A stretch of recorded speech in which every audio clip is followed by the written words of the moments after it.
Well, I have some very bad news for the people in the front rows.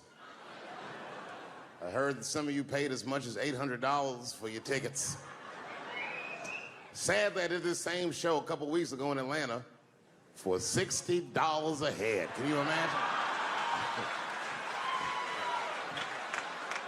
Nigga, you could have flown to Atlanta, got a hotel, had some dinner, and came back, and you still have a little money left over, niggas. Paid way too much just to see me in this gay-ass neighborhood. All right, let me roll up my sleeves and tell these pussy jokes. Will told me to say there hasn't been this many pussy references in this room since Cats was here.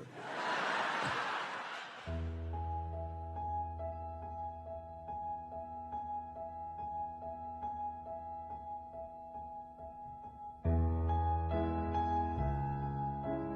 when I think back at it, there's probably the only time in my life that I ever thought to myself, I should kill everybody at school. Thank you very much, New York. Good night.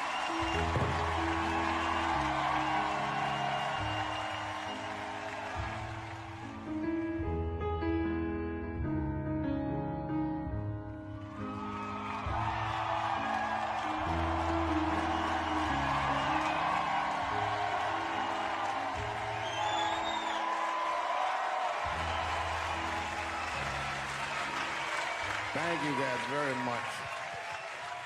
Boy, I gotta tell you, man, I've been doing this set all week, and boy, I've been telling these jokes, and sometimes niggas look like they're in actual pain over the jokes. None of it's that bad to me, but I understand why it could hurt some people's feelings. So tonight,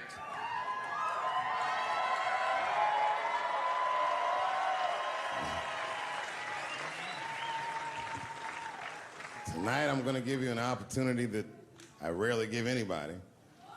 I'm gonna let you say whatever it is you need to say to my face, or ask me whatever it is you want to know. But there are no dumb questions allowed. If you ask a stupid question, you'll be asked to leave. Nah, I'm just kidding. Go ahead. Everyone relax. Come on. Oh, yes, sir, in the front. 2 questions. How often do you write? And can I have a cigarette? All right. First, you may have a cigarette, but remember, this is not jail, motherfucker. This lady right here. I have a question. Do you remember this scene? Oh, I do remember that. Ma'am, I'm gonna have to ask you to leave. That's a terrible question. This gentleman in the front with the salmon-colored shirt on. I was wondering if you had any advice for young comedians that you generally give, and... Are you thinking of doing comedy? I've never done it before, but watching you has made me want to try it.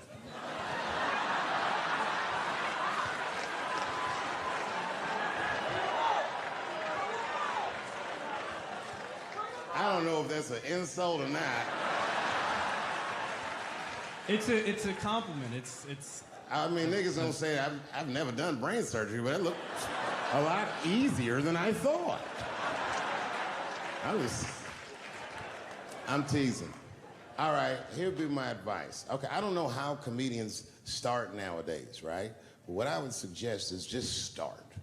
And once you start, you can't really stop, no matter what happens, no matter how bad it gets, no matter what people say. You know what I mean? Because comedy is weird like that. You know why I hate watching other comedians do comedy? Not because I hate other comedians, but because I love comedy so much. It's like watching somebody else fuck your girl. And I say, fuck her better than that. Yes, you on the aisle up there, the lady with the long... Yes, you standing up. I see you. My favorite book of all time, The Narrative of the Life of Frederick Douglass.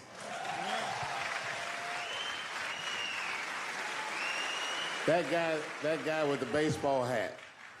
Marry, fuck, kill, Michelle, Rihanna, Oprah. Wait, who's Michelle? Oh, Obama. Well, sir, you're putting me in quite the pickle. I can't say I'll fuck Michelle Obama. That's insane. Well, I guess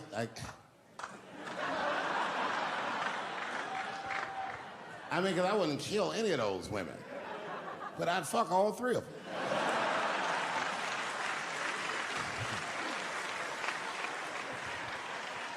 The gentleman in blue Oxford standing up. Tell us the story with Charlie Murphy.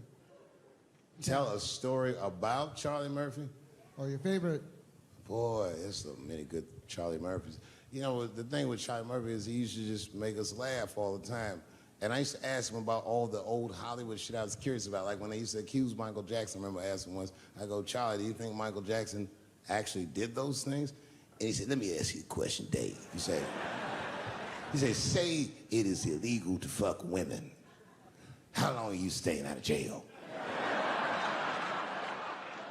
So God bless Charlie Murphy wherever you are. Charlie, I love you.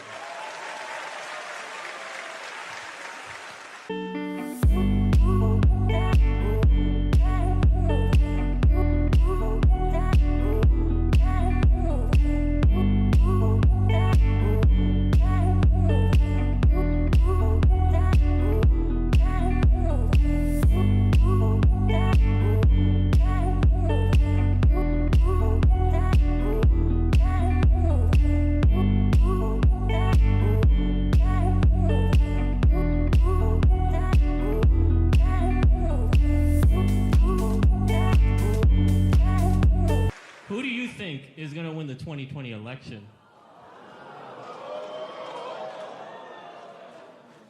All right, I'm gonna put a pin in this, but I'll tell you right now, fella, I don't know, but I think Trump has a better shot than a lot of people would like to think.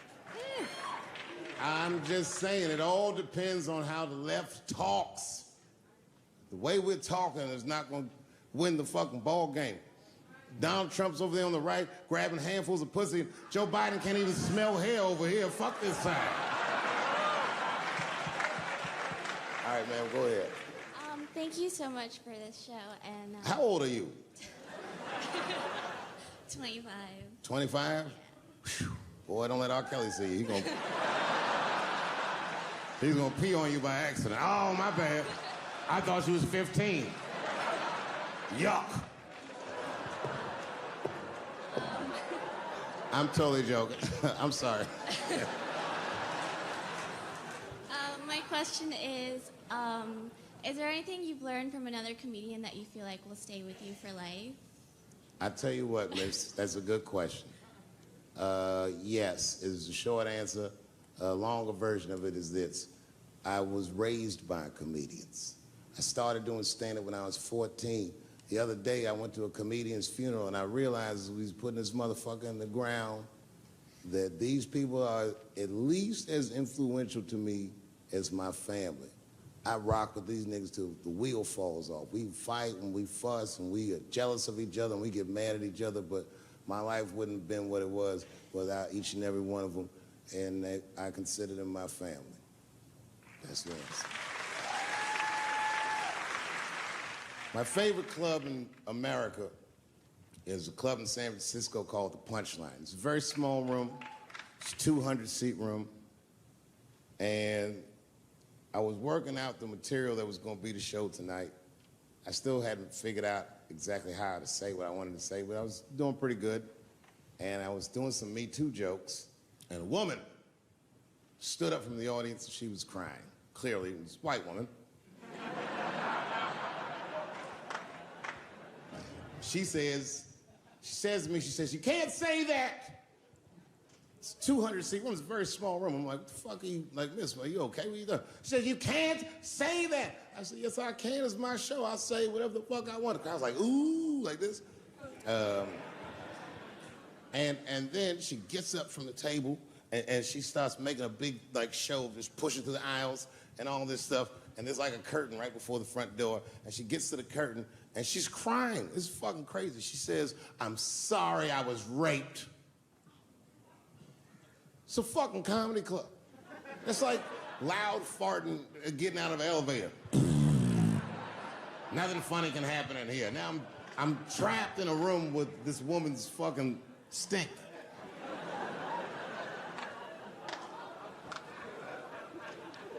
And I say, miss, it is not your fault that you were raped. but it's not mine either. Ta-ta, bitch, like this. She storms out. Now the room is very uncomfortable, but I managed to get the crowd back, but I'm like, you know, a little traumatized. Same show, there's a trans woman sitting in the audience.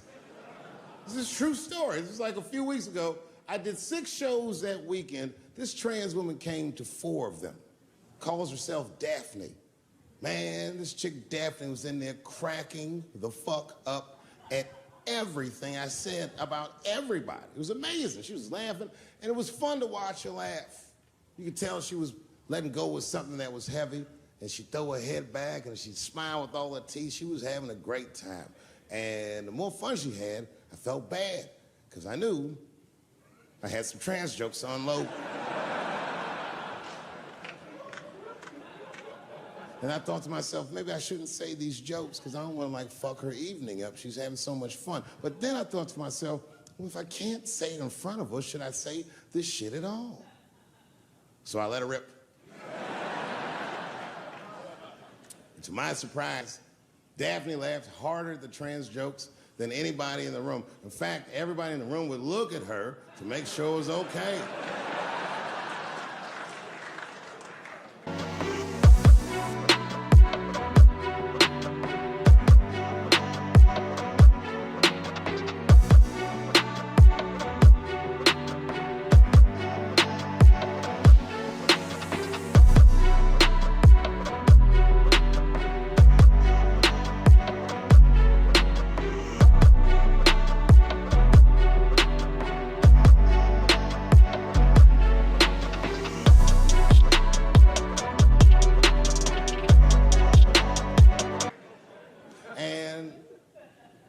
Got off stage, was in the dressing room. I was like, man, it's a fucking weird show. I'm sitting in the dressing room by myself just trying to figure out, like, what the fuck just happened out there? Like, why is it that this one woman can't take any of these jokes and Daphne can take all of these jokes? So weird. And then I realized, Daphne used to be a man.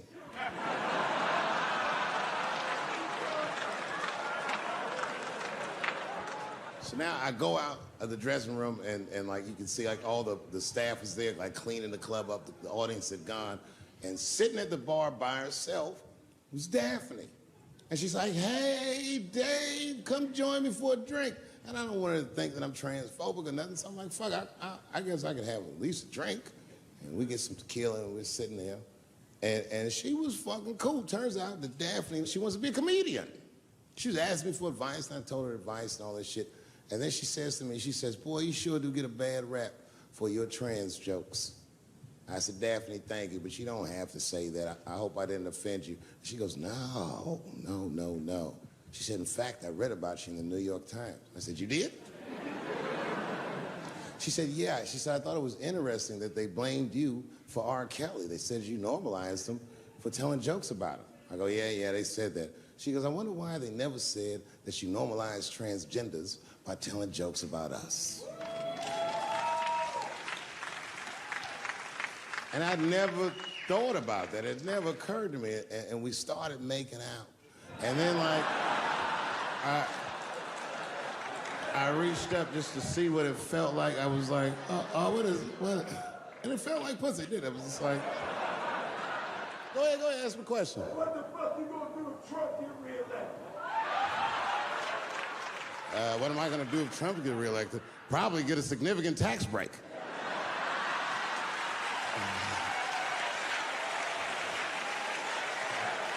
Hey, you wanna know why I don't even talk about Trump in my show?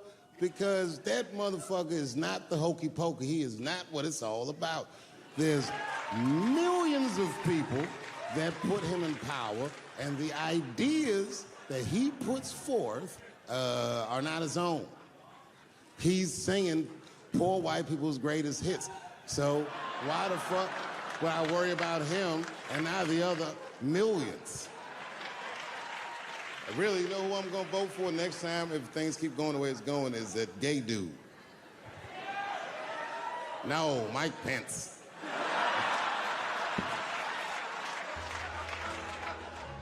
Now, this is the same club, the Punchline. This is 15 years ago.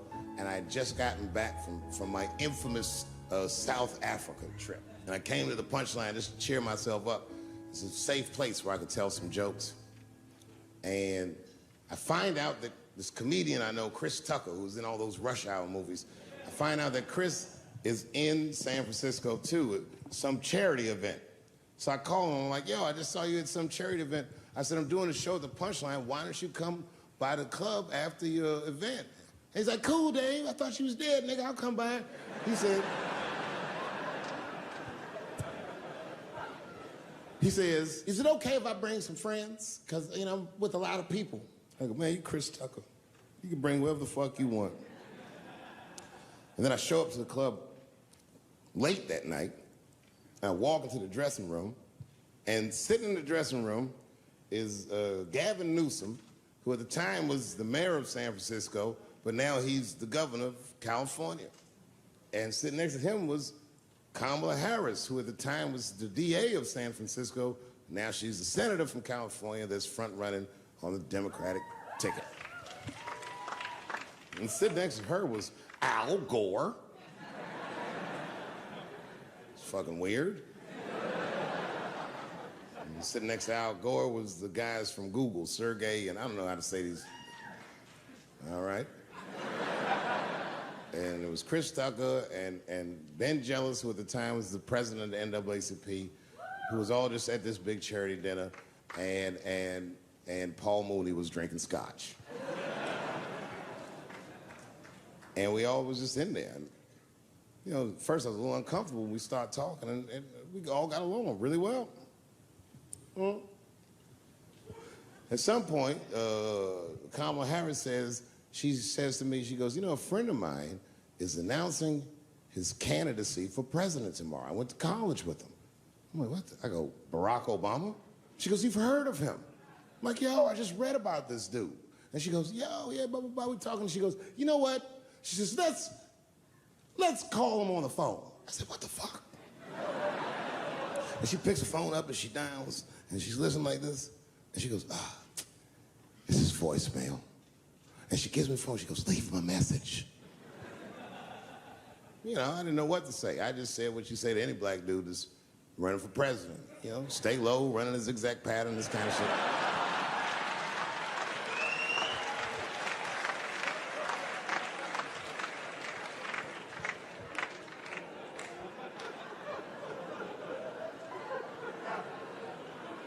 And then the last thing I say is, you know what? I said, sir, well, I really do believe you can do this. Like, man, I'm wishing you luck.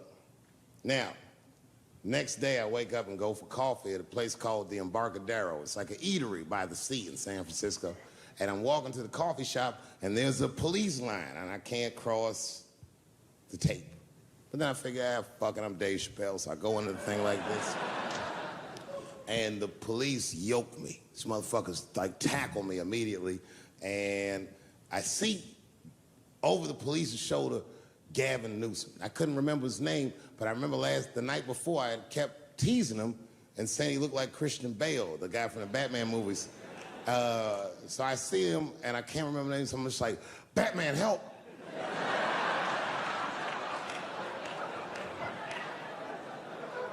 And he stops, he's like, Dave? And then the police see that the mayor knows me, so they're all like, oh, sorry about that. And he's like, hey, back up, everybody. And he just picks me up. He's like, I'm really sorry about that. I'm like, I'm fine, don't worry about it. And he's like, listen, I'm here with Prince. Would you like to meet him? I'm like, I know Prince. That's my nigga. And we go around the corner, and it was Prince Charles, the Prince of England.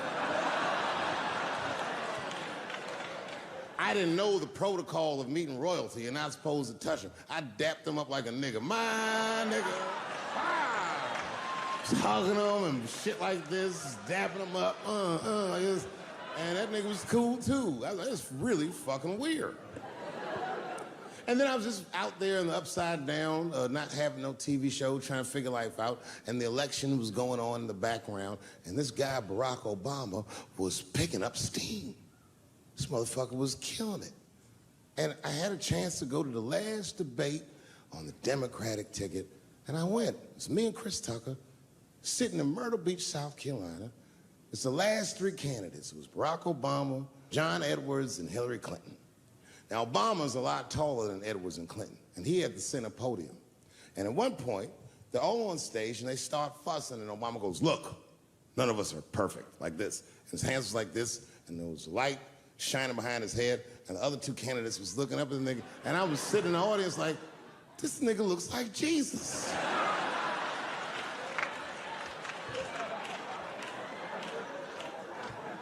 And I realized in that moment that I was looking at the next president of the United States. I was certain of it. I couldn't explain it, but I knew what I was seeing. And I got really excited. And I'm not that kind of guy. I said, I gotta meet this motherfucker. So I stayed.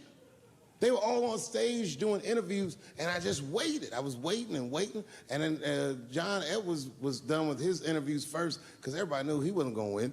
And I see John Edwards, and I said, hey, Senator Edwards, I just want to say hi. And that motherfucker looked at me like, I'm like, fuck you, nigga, you gonna lose anyway. And then he left, and then Hillary Clinton just walked by me in one of them Steve Harvey suits.